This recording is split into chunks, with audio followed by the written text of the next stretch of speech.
dos pies en las formas de lucha social del movimiento por la paz, justicia y dignidad. Una parte tiene que ver con la acción política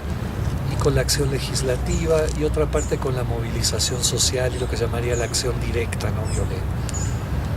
El movimiento le apostó a los dos porque hay sectores con experiencia y con credibilidad los dos.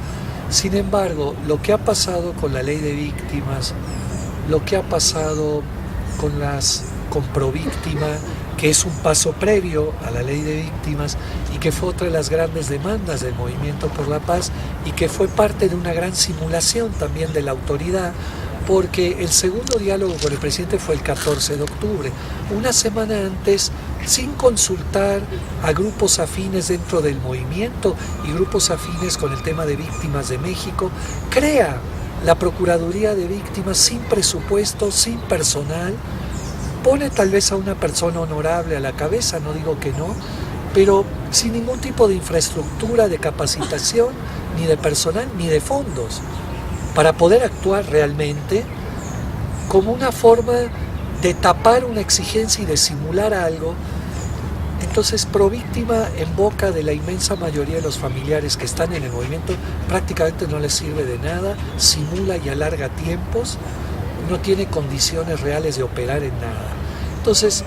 este tema de Províctima, este tema de la ley de víctimas, el tema de que en las mesas de diálogo y en los casos concretos de desaparecidos y muertos del movimiento no se ha avanzado nada en la justicia en este año, porque es desde agosto de julio del año pasado, ahora, hacen que uno tenga que cuestionar con fuerza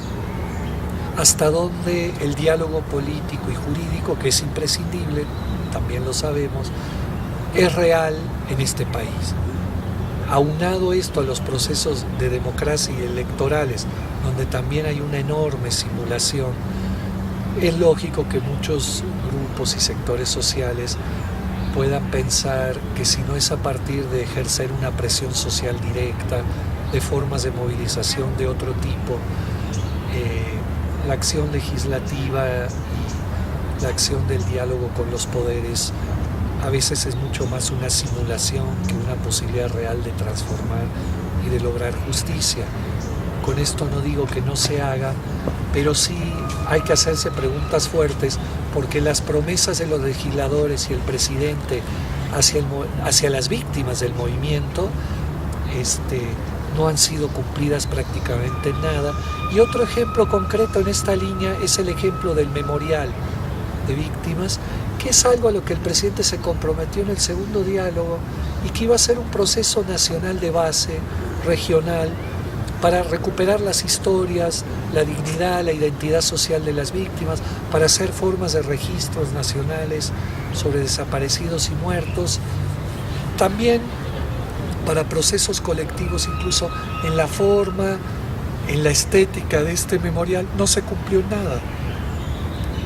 Y hace un par de meses, de golpe, la presidencia convoca a partir del Colegio de Arquitectos y de 2 o 3 organizaciones afines al gobierno de víctimas, a realizar en el Campo Marte un memorial al lado del campo militar que no tiene ningún tipo de representatividad, ningún tipo de proceso social nacional de recuperar la identidad, la dignidad de las luchas, la memoria real, combativa, no memoria de escritorio. ¿Por qué? Bueno, porque el presidente se va el 1 de diciembre y quiere a fin de noviembre dejar algo, un monumento hueco, alguna simulación, igual que Províctima, que es otra simulación, igual que la ley ahora que mandó el presidente hace poco, la nueva ley de víctimas, donde recupera el papel de Províctima, que es importante. En la ley que el movimiento proponía, el movimiento, digo, con la UNAM y un montón de otras instancias, evidentemente el papel de Províctima queda relegado a otro tipo de instancias con capacidad real de operar, ¿no? Entonces, este proceso de la ley, visto en una forma más profunda, replantea hasta dónde los poderes legislativos y ejecutivos de este país están comprometidos a detener la guerra y a hacer justicia y a buscar desaparecidos, y hasta en lo mínimo que pueden hacer, que es destinar un recurso material para